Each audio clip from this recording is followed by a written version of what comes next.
In American evangelicalism, it has been the position for a very long time that water baptism is really nothing more than an outward emblem.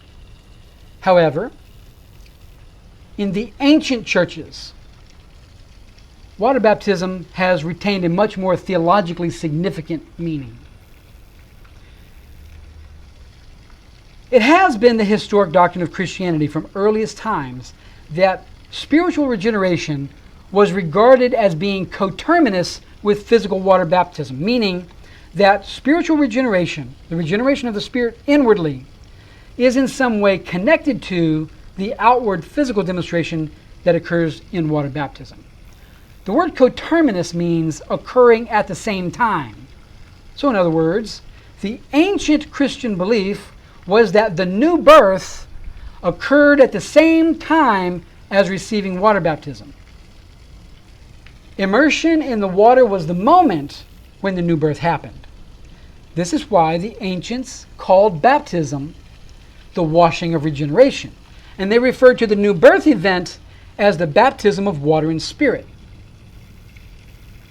This was the doctrine of the earliest apostles as well as the earliest so-called fathers of the ecclesia well into the 2nd, 3rd, and 4th centuries, both east and west.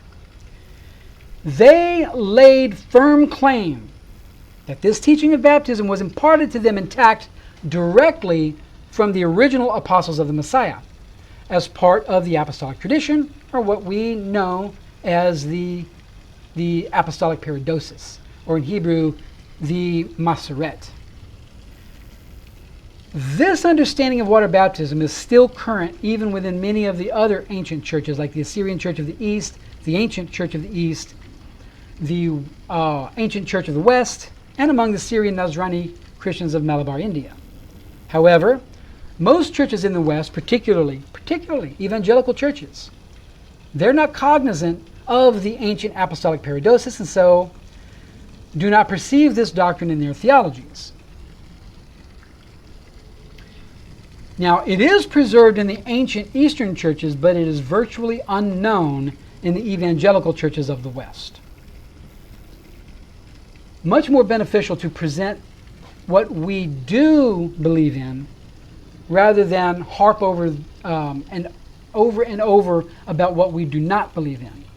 So rather than complain about the evangelical churches in the West and how they err in the content of their theology, it's much more positive for us that we present to you in positive form the things that we do believe in.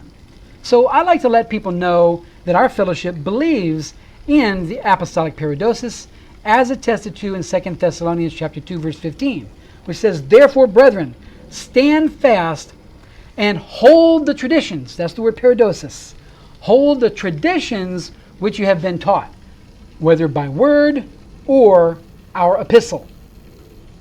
That word here translated as traditions is the Greek word paradoseis, and it means a transmitted instruction passed down by the authority of tradition.